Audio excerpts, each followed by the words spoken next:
Hello, my name is Delia. I'm 29 years old. Growing up in a small town in Ohio, my family was all I had. It was just my mom, my sister Hannah, and me. My dad died when I was 12. I still remember the day he passed away. It felt like a piece of my heart was ripped out. After that, everything changed. My mom, Harriet, had to work 2 jobs to make ends meet. She was always tired and stressed. She would come home late, cook dinner, and then collapse on the couch. I felt sorry for her, so I tried to help out as much as I could. I did the dishes, cleaned the house, and helped Hannah with her homework. But no matter how much I did, it was never enough for Mom. Mom relied on me a lot. She would always say I was the strong one and that she needed me to take care of things. It felt good to be trusted, but it also felt like a heavy weight on my shoulders. I didn't have time to play with friends or just be a kid. Hannah, my younger sister, was different. She was 4 years younger than me and the favorite child. Mom would do anything for her. Hannah got new clothes, toys, and all the attention. I was jealous, but I tried to push those feelings away. I told myself that Mom needed to give Hannah more love because she was younger and needed more help. But deep down, it hurt. Hannah didn't make things easier. She always got what she wanted, and she knew it. She would throw tantrums if things didn't go her way, and Mom would give in every time. I felt invisible, like I didn't matter. And when I got good grades, Mom would just nod and say, "Good job." But when Hannah got a C on her test, Mom would hug her and say it was okay, and they would work on it together.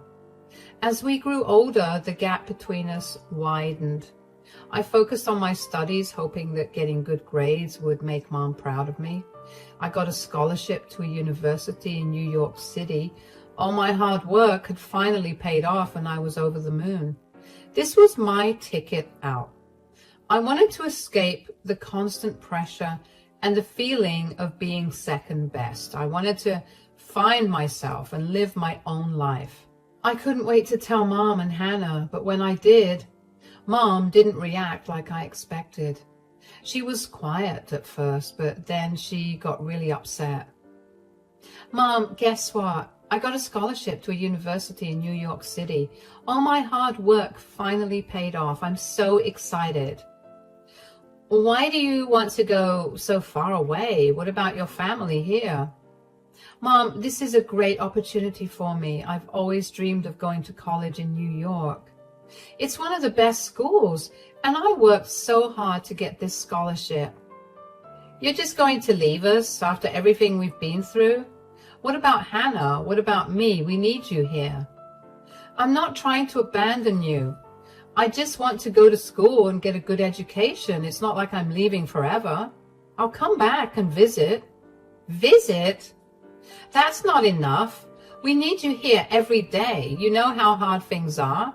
I can't believe you would even think about leaving us."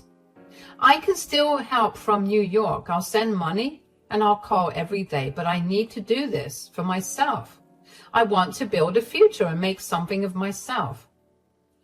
We sacrificed so much for you. I worked 2 jobs to put food on the table and keep a roof over our heads, and now you just want to leave us behind."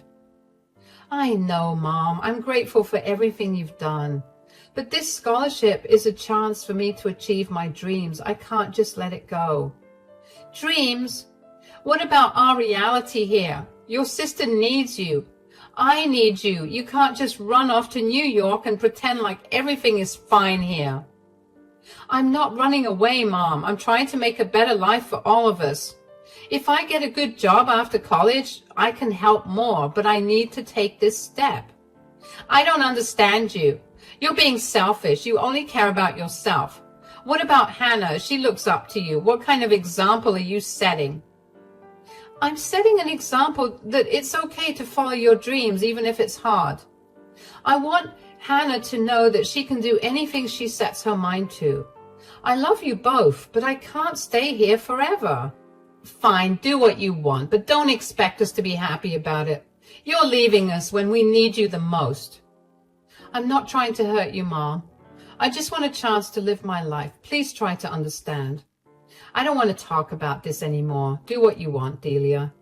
But don't forget who you're leaving behind. I'll never forget, but I have to go. I hope someday you'll understand why. We'll see. That conversation stung. I hated how my mother only saw me moving away as me abandoning the family instead of me going out to not only be myself, but to also help my family out better. I mean, my mom herself has a degree, so I couldn't wrap my head around why she was not happy for me to move out and go to college. Did she want me to follow in her footsteps and struggle? After talking to a lot of my friends, a few of my teachers, and even my school's guidance counselor, I decided to not think about how my mother felt and just move to New York. When it came time to move, neither my mother nor Hannah bid me goodbye. They stayed locked up in their rooms. I was hurting so bad, but I still let it go. Moving to New York felt like a dream come true and a big adventure. I had always lived in our small town in Ohio where everyone knew everyone. In New York, everything was different. The city was huge and bustling with people from all over the world. I missed home, but I also felt free in a way I had never felt before. I didn't have to take care of anyone but myself. I could explore new places, meet new people, and study what I loved without feeling like I was letting anyone down. I got a job as a financial analyst and worked hard to build a life for myself. But as excited as I was, it was also hard. Mom and Hannah barely talked to me after I moved. It hurt to realize that they didn't seem to care about my new life or the things I was doing. I missed them, but I also felt like they resented me for leaving. Mom's anger didn't fade quickly. She would bring it up whenever we talked on the phone. She'd say things like, "You think you're too good for us now that you're in that big city," or "You're abandoning your family." It made me feel guilty, like I was doing something wrong by wanting to chase my own dreams. Our phone calls were tense. Mom would say my sister needed me or that I should be there helping them. It was always about them, never about me. Hannah would sometimes call too. She would beg for money or whine about how hard her life was. I felt torn between my love for them and my need for independence. I tried to set boundaries, but it was hard. Every time I said no, the guilt would eat at me.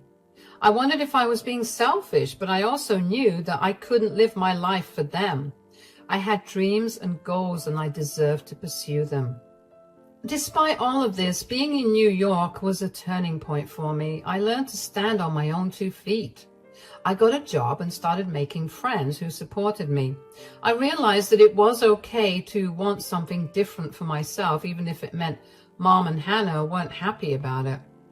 In New York, I slowly started to heal. I made friends who supported me and understood my struggles. I found a therapist who helped me work through my feelings. I began to see that I was not responsible for my mom and sister's happiness. I could love them without losing myself. Of course, Mom and Hannah were not happy with me not prioritizing them, but that was not true. I did do my duties to them as a family, but I stopped catering to their every need. I worked 2 part-time jobs while I studied. I kept one of the pays for myself and the other I sent back home. I have no idea how I managed to do that, but what I do remember is having to deal with Mom's and Hannah's whining when I was dead exhausted. After I graduated from university, I managed to land a pretty good job. Nothing too glamorous, but enough to sustain myself, send a little money back home, and have enough in my savings. However, things between Mom, Hannah, and me only got worse. They couldn't understand why I wanted to stay in the city. Mom constantly brought up my fancy degree and how having that meant that I didn't think of them anymore. They kept telling me how they needed me at home, but conveniently, that was only the case when they needed money. Hannah always acted like she deserved everything and would add that I was never around when they needed me. It seemed like they thought that I owed them all something. Whenever I would bring up the fact that Hannah could start working so that she could provide for my mom and her, my mom would act like I just said the most heinous thing, while Hannah would throw a tantrum about being too tired always, which was usually only a result of her lazing around at home. Regardless, our arguments always came back to me sending them money and not being there with them. I tried to explain that I needed to make my own life, but they didn't want to hear it. In fact, the last big fight we had before the accident was about money. Delia, can I talk to you about something? Sure, what's up? I need a new car, and I was thinking you could help me out with some of your savings. It would mean a lot to me. I know having a car is important, but I've been saving that money for a long time. I have my own expenses and plans. I can't just give it away. But you have a good job in New York. You make a lot more money than we do. It's not fair that you get to have everything and I don't. It's not about fairness. I worked really hard to get where I am. I have responsibilities too. It's not like I'm swimming in money.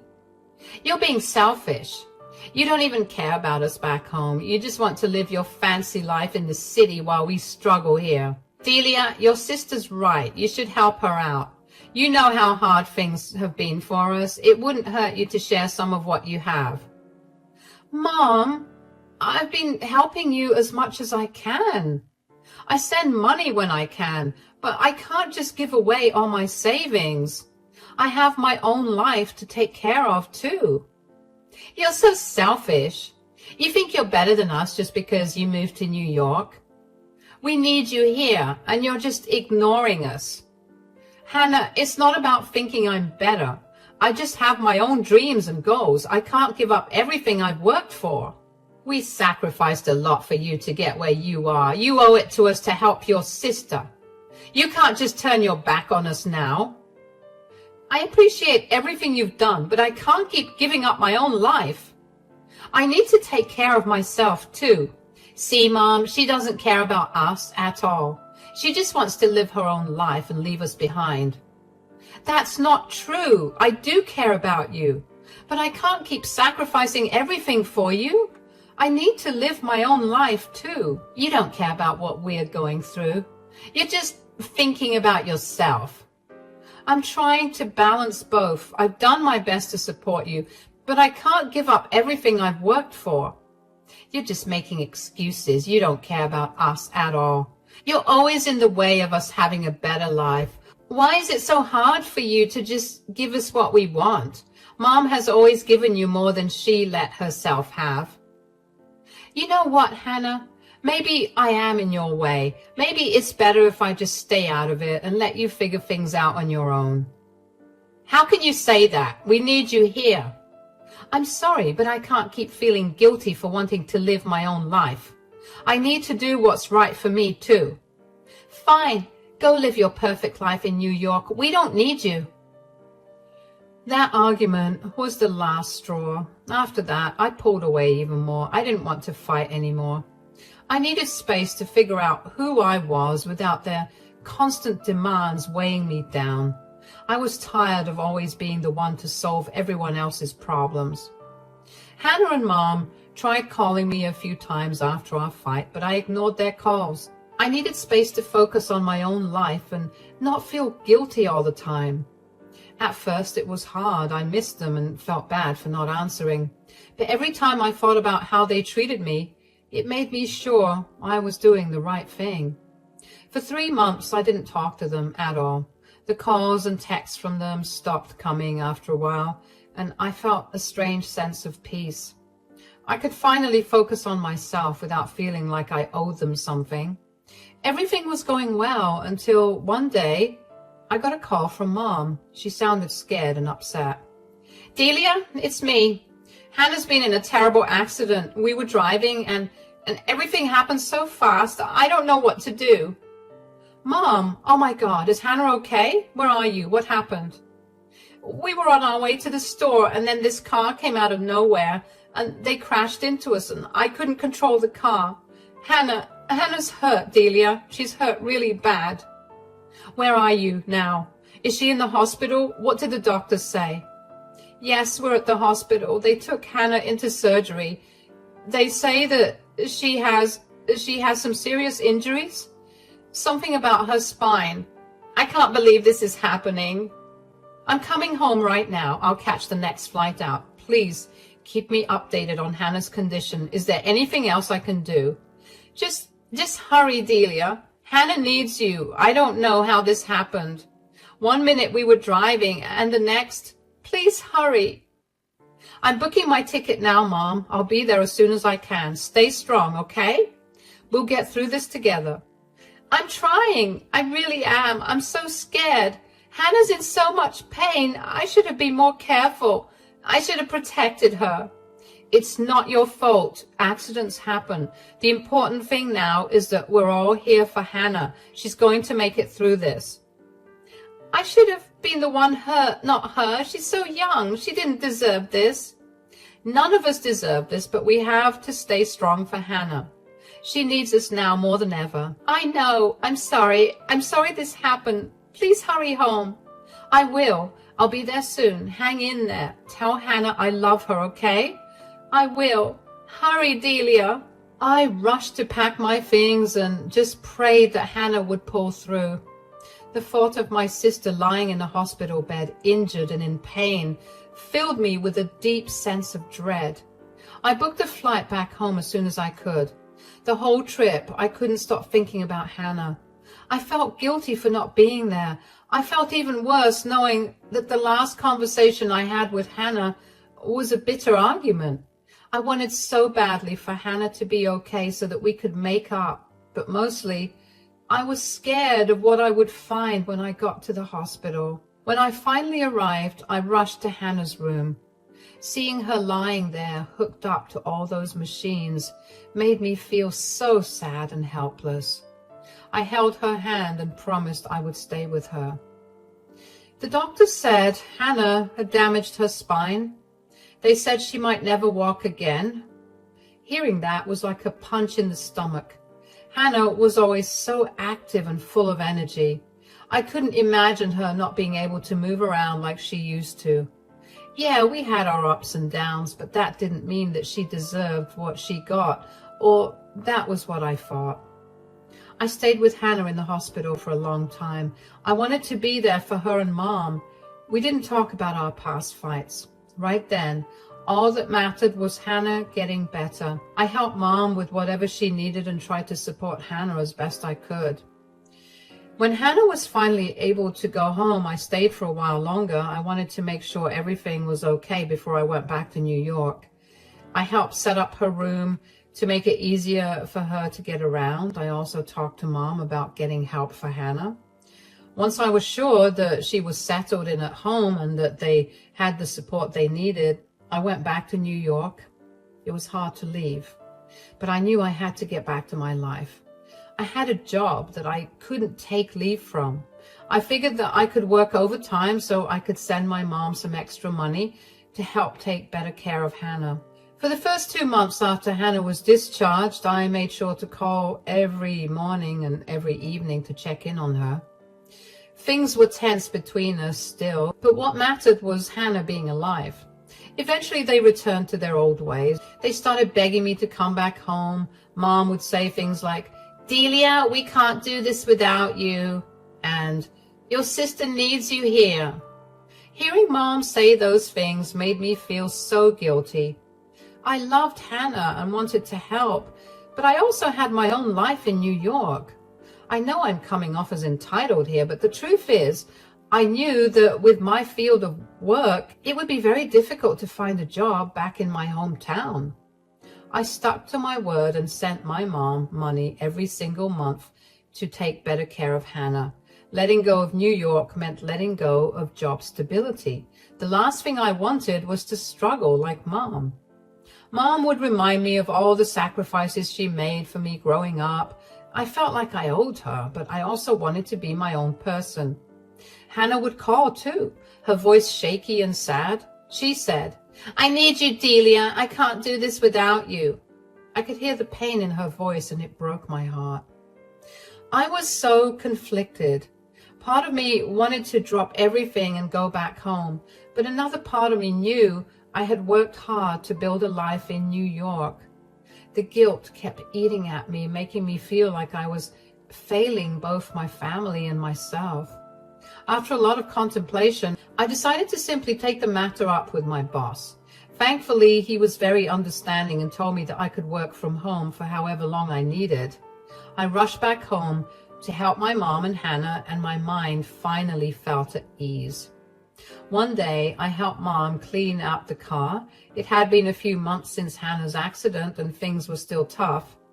As I was sorting through the stuff in the car, I found a small device under the seat. It was a dash cam. I remembered Mom saying that she got it for safety, but I had forgotten about it. Curious, I took the dash cam inside and plugged it into my laptop. I wanted to see if it had recorded anything before the accident. As the video played, my heart started pounding. I saw Hannah and Mom in the car. They were arguing about something. Then I heard Hannah say, "I'll make sure she gets out of our way." My stomach twisted in knots. The footage showed Hannah driving recklessly, swerving and speeding. My heart sank as I realized how dangerous it was. The video cut off just before the accident happened. I felt a mix of anger, sadness, and betrayal. Why would Hannah do something so reckless? I immediately knew that what she said had been a reference to our previous argument. Was she really that desperate for a car, that she was willing to completely change her life? I felt tears welling up in my eyes. It was hard to believe my sister, who I had always tried to help, could be so careless. I felt a deep sadness for what happened to her, but also a burning anger. I wanted to confront her, but I didn't know if I could handle what she might say. Finding that footage changed everything. It made me question everything about our relationship and the sacrifices I had made for my family. Once the feeling of betrayal subsided, red-hot anger surged through my veins. I couldn't shake the feeling of betrayal and anger. It was clear that Hannah's reckless behavior wasn't just a mistake, it was a selfish act that endangered their lives all over Hannah not getting what she wanted. I had always tried to be there for them, but this was too much. I couldn't believe how reckless and manipulative Mom and Hannah were. I knew I had to confront them, so I went into the living room, grabbed Mom's hand, and led her to Hannah's room, where I called a family meeting. When I showed Mom and Hannah the footage, their faces went pale. Mom started crying, and Hannah looked down, avoiding my eyes. I was furious. "Hannah, how could you? All this because you wanted a car? You don't understand. Hannah was just upset. She didn't mean for this to happen. I can't believe you're trying to justify this. Hannah, you were reckless and selfish. You put yours and Mom's life at risk." "I'm sorry. I didn't mean things to turn out like this. I'm really sorry." "Sorry isn't enough. You could have killed yourselves. How could you be so careless over something so trivial? I just wanted to have a car like my friends. I didn't think it would end like this. Mom, you always defend her, no matter what she does. I can't live in a place where I'm not safe." "Safe? What on earth are you going on about?" Hannah was willing to not only risk her life, but she was also willing to mess with other people's lives. And you, Mom, are willing to defend anything she does. She's lucky only she got hurt. If somebody else did, she'd be thrown in prison. I have to go. I can't trust either of you anymore." "You can't leave us right now? Why are you always judging me? You think you're better than us because you went off to college. Newsflash, you aren't. You had privileges I never got, and you never thought to share them with me or Mom. Those privileges only came to me because I worked until I almost dropped. Those privileges came to me because my mom made me support the family since I was young. You could have had the same privileges, but you were too spoiled. Mom never let you do anything, and you never had the drive to do things yourself. You've always been so entitled to everything that you never thought about me. You complain about me not thinking about you and Mom? Did you and Mom ever wonder how I managed to survive? No, all you ever cared about was yourselves and your needs.